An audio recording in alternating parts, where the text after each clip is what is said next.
I'm going to do the intros because their bios are so impressive. You should really understand this. So Anne was most recently the Deputy Assistant to the President and Deputy National Security Advisor for Cyber and Emerging Tech in the prior administration, helped shape U.S. cyber and AI policy at the highest levels. Prior led global intelligence ops for the NSA, senior roles at the Pentagon, and prior to government senior roles in the financial sector. Today, she advises us. She's a distinguished fellow at Stanford and Royal United Services Institute, as well as a strategic advisor at Johns Hopkins. Is that enough? Pretty much. Got a lot going on.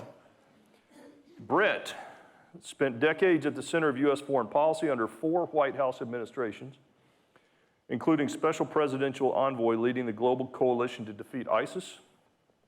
Today, he's a special advisor for international affairs for us, partner at Lux Capital, senior advisor at Tidal Partners, global affairs analyst for CNN, distinguished fellow at Harvard's Belford Center and the Atlantic Council. I hope you guys are clear on why we brought them here today. And Brett, you didn't have all that when I started talking to you. You weren't doing all this stuff. I thought we had an agreement. I had a few things.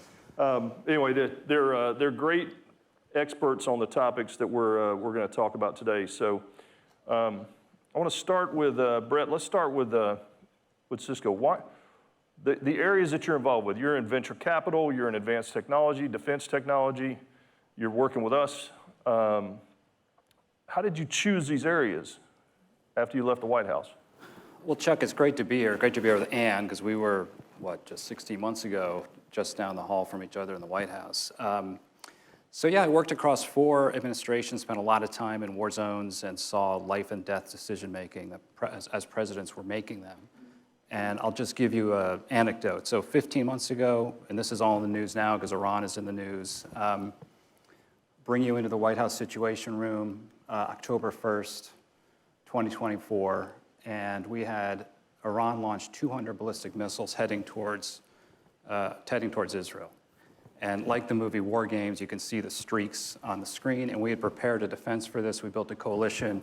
We had destroyers in the Mediterranean. We had Patriot batteries. We had multiple militaries working together. But as that was like a worst case scenario, that many ballistic missiles in the sky at the same time. And as they launch, it's about a 12 to 13 minute flight. And the first 6-7 minutes, there's nothing you can do. And it just struck me in that moment. I've been in the Situation Room, Oval Office with presidents multiple times. Like, we are totally dependent right now on technology working, on technology that was developed over decades and for scenarios, and hopefully you never have this scenario that we're watching unfold in real time. And if those missiles hit, you're going to have thousands of casualties and likely a massive regional war. And so I was in the room with the president and everybody, and just total silence.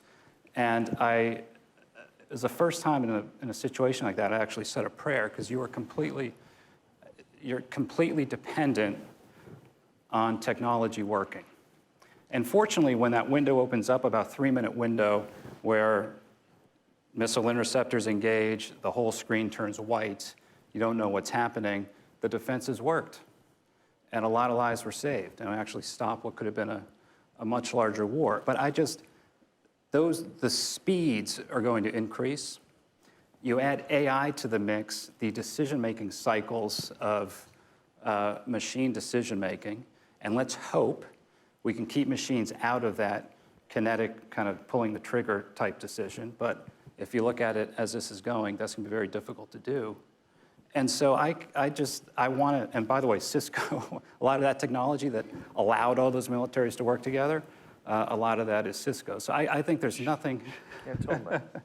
nothing but working with great American companies to make sure that on this life and death dimension, war and peace dimension of everything we're talking about in this room, that we stay ahead.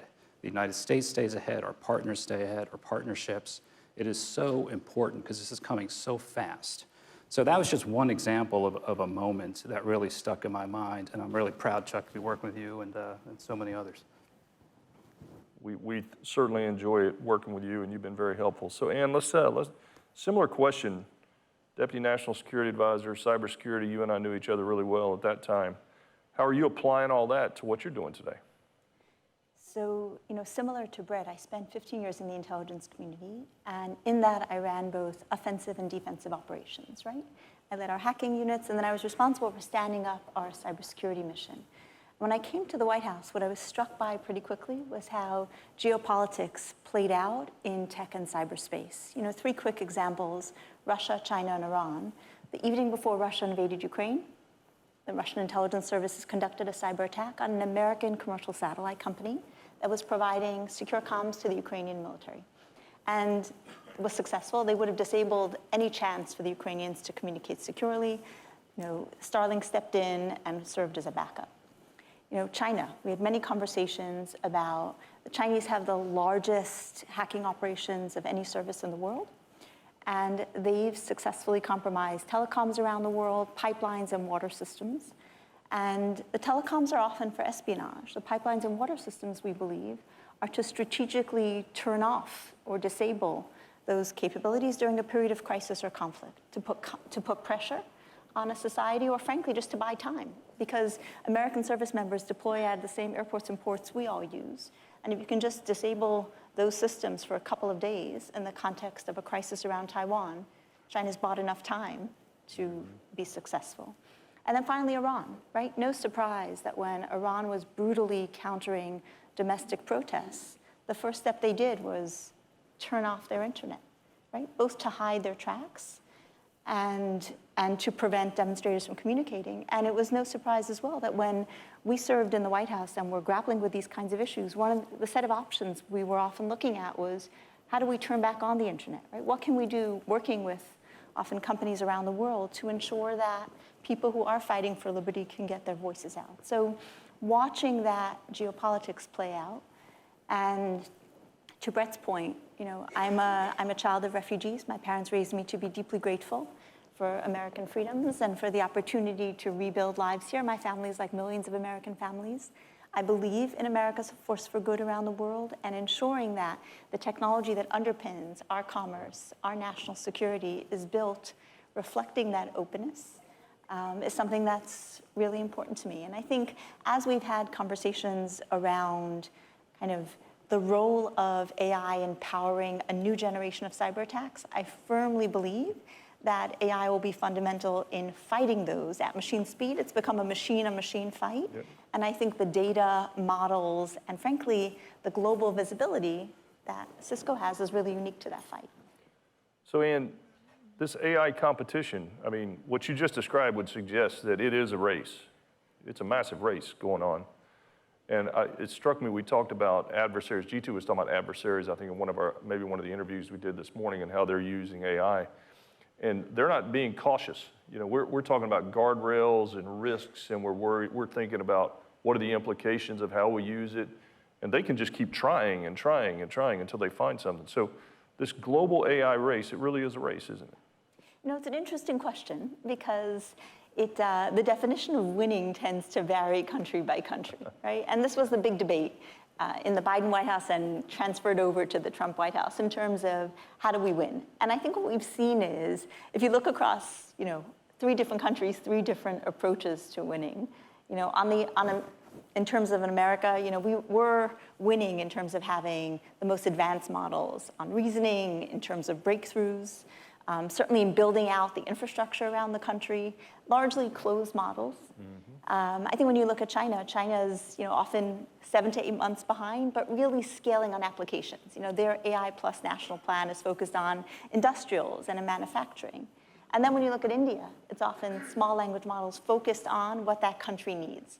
Like, for example, language models that work across 20 different dialects, 20 different languages, 100 different dialects, enabling a country to actually communicate. Mm-hmm. I think the interesting space to watch is in the key drivers of our economy and national security. Is the world running on American tech? So in the space I watch that I think most concerned about is the space of embodied AI, because China has so much manufacturing data and expertise, and converting that into robots is clearly an area that they're working to scale. So between America and its partners, focusing on that, on gaining the data, simulating it so we can generate models to drive robots will be key. It's really a great point. Brett, I'll come to you on this because we believe, there's a big debate, but we believe that we want the world running on US tech at the end of the day when we're doing these things. And you had Tarek up here earlier. We built a great partnership with in the Middle East, and you've been involved in helping us there. But how do you think the US should think about partnerships, particularly on the tech front, with countries that we may not align from a values perspective even per se, but strategically they're super important? How should we think about it? I think a couple things. I've never seen an issue jump to the top of the national security agenda as fast as AI, and with something that is clearly going to stay there. It is bipartisan. It is, I mean, this really started in like 2022. I mean, Anne was doing it, but it got to where if you're having a meeting with a president and a head of state, AI is one of the top 3 issues. I'm looking at Tarek and our, the Middle East conversation, completely transformed from the standard issues of energy and extremism and counterterrorism and national security to AI is right at the top. And this gets to your point, Chuck, because as this kind of leapfrogged and as the technology advanced so rapidly, which has been discussed here on this stage today in recent years, we had to think about how to adapt to that and ensure that important countries in the world are partnered with us in our ecosystem, and we're also protecting our technology. And that can be hard to do. So a lot of conversations, again, because Tarek's in the front row, but with Saudi Arabia, with UAE, was really about this conversation. UAE in particular, we had very intensive discussions in the White House in the Biden years. I actually led a delegation out early to talk about access to our technology comes with these safeguards. And this is new because the technology has advanced so rapidly, and certain countries are playing in a stratospheric zone that we used to think maybe it's only us and China. And so what we did was we worked through the Commerce Department, we worked with people like Anne to basically develop certain guardrails about our national security, say here's what you need to agree to in order to access certain areas of our technology. And frankly, I found those conversations went extremely well, and we were able to get done what we had to get done. So what worries me in Washington sometimes is there is a zero-sum dimension to this conversation in some quarters. That, well, as exactly as you said, Chuck, country X, country Y, country Z, maybe they don't align with us in this area or that area, so therefore we're actually not going to allow access to certain parts of our technology stack. The problem with that approach is that those countries are not sitting static. This revolution is ongoing, this transformation is ongoing. They are going to be a part of it. They're going to invest in it massively. And it's going to be with us or without us. So it is not zero-sum, it's complicated. There's a huge discussion in Washington. And I think it'll be kind of define some aspects of the national security debate as we look at getting into election seasons. But I'm a big believer in we need partnerships here. Partnerships are key. We cannot win. Anne said you could define what win is, but we cannot compete without partnerships. Partnerships is America's competitive advantage in the world across every aspect of diplomacy, national security, commerce, trade. It is partnerships, and in this field, it's exactly the same. Yeah. Thank you, Brett. You and I have been involved in a lot of these discussions in Washington, haven't we not? And let me come back to you, and I want to go down the security front because all the customers we have here in this room and those that are watching online, you've been advising, even in the last, say, 14 months, you've been advising governments around the world on issues of cybersecurity. We talked about trust, we talked about the impediments to deployment of AI.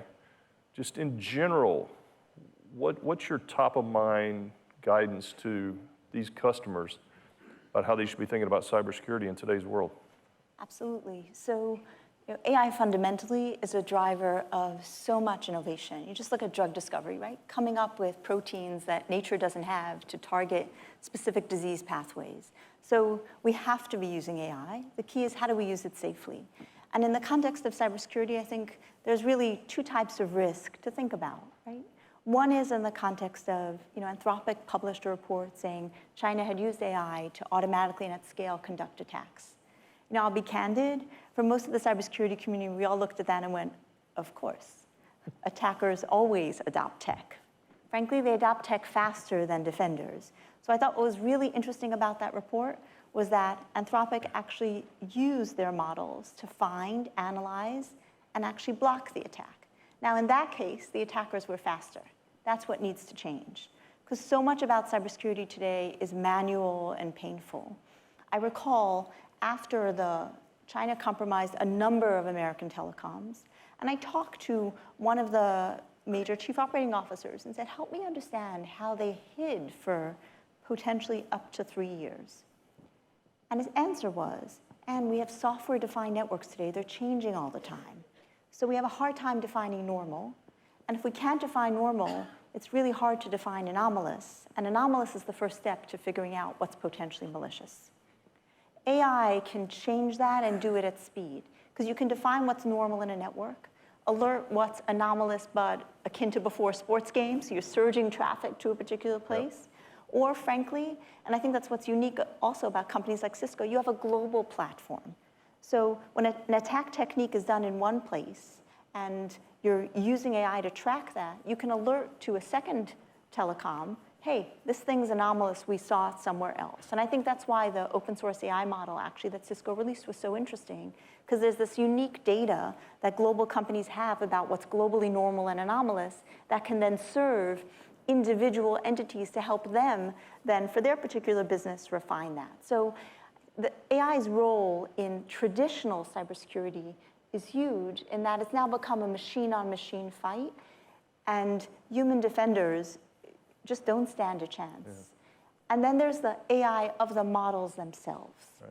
And there's really a lot of, first, I think, because these are closed-loop systems, there's an opportunity to use AI to help them, to simulate different kinds of attacks and really secure the models. What excites me hugely is, as a former programmer, is the opportunity to actually use AI to find vulnerabilities in code and fix them. And there's various projects, OpenAI, Cisco's CodeGuard, that are actually doing that. So I think across the different types of cybersecurity challenges today, AI is a risk, but it's also transformative in enabling.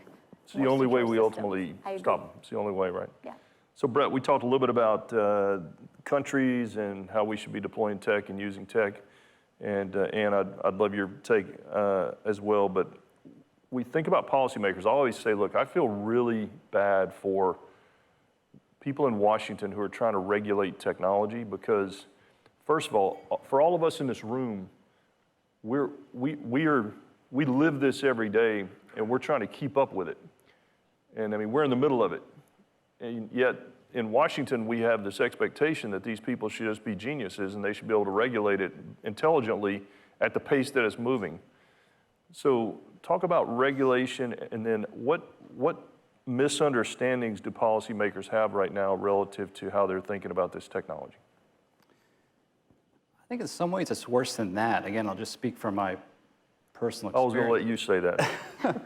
But I mean, so Anne and I, again, worked in the White House. We work in something called a SCIF. It's a secure, our office is a secure compartment. It means you can't bring your phone into our offices. So we don't work with our phone. On your desktop, we would have 3 screens, 3 systems, one unclassified, which anybody has, one a secret system, one top secret, and frankly, most of our work is done on a top secret system. So I have to say, honestly, before I came out of the White House about a year ago, I was not using AI tools because I rarely had my phone at work, and those tools are not available on our systems. And I think Aaron mentioned earlier with G2 about issues in the knowledge economy on access. And so in grafting those systems onto the type of information Anne and I would be dealing with every day, which is our most sensitive collection, our most sensitive information, and we just don't have the AI tools, and I think it'll be a while until they're really there. I also now realize how helpful it would have been if I could have had a model on my top secret system to help me think through a problem. So the point I'm trying to get at, Chuck, is that it is a dialogue between real expertise here out in Silicon Valley and with people who are making these decisions every day and dealing with it. We're not actually using the tools because you can't. So, but then it gets in even more complex when you get into Congress and politics, and it gets back into this zero-sum nature. So you start seeing calls for freeze everything, no more data centers. I mean, this is actually a policy position coming from some aspects in Washington, just make it stop, and that's not realistic. So this is a really tough question, Chuck. I think what is important, I spent 2 years out at Stanford in 2019, 2020, and it was COVID time, part of it, but it was just when this, people in this room know more than me, but it felt like the crossover from, you know what, we have to have a better conversation between policymakers in Silicon Valley. And now you have institutions like Hill and Valley Summits and things which I think are really important. The Trump administration has tried to break down a lot of these silos, which is important. But no, it's, you're asking a question, it is critical, because if you get the regulation wrong, and you're dealing with a competitor like a breakneck competitor like China, we can really be left behind. So it's a key question. It's why summits like this are so important, and a lot of stuff going on in Washington right now is so important. And just keep in mind, those of you doing it every day, people like me Anne exception, she's a real expert.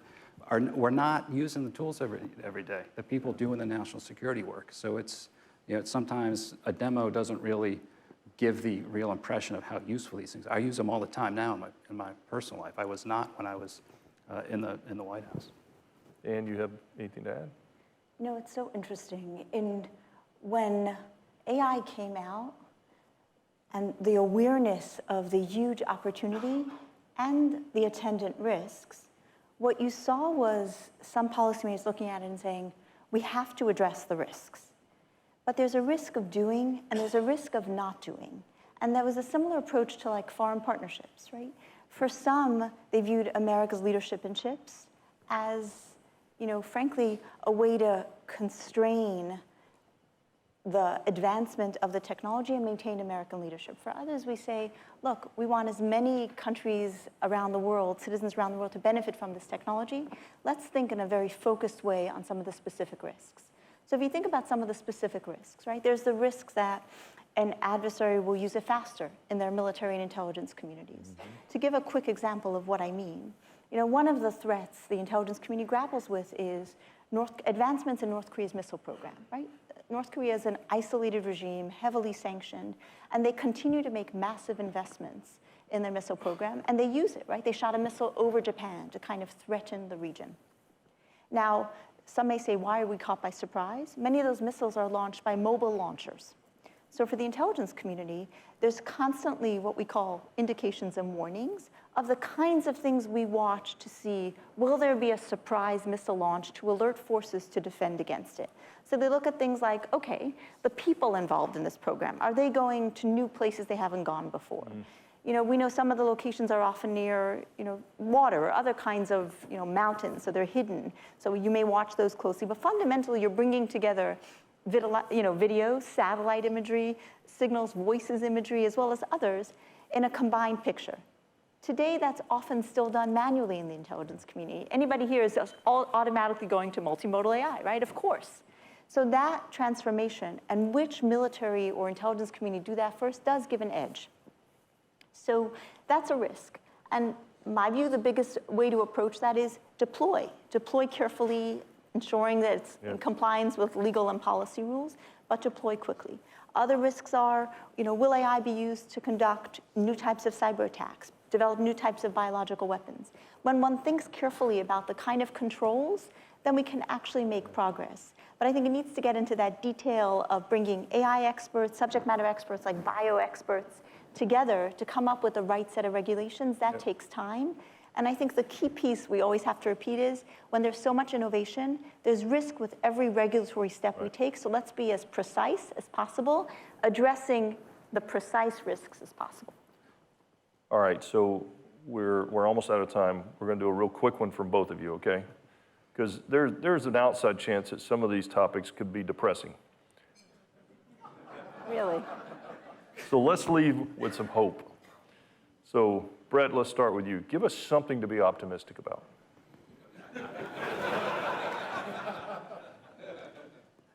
No, at risk of being a cliche here, we have the most incredible country.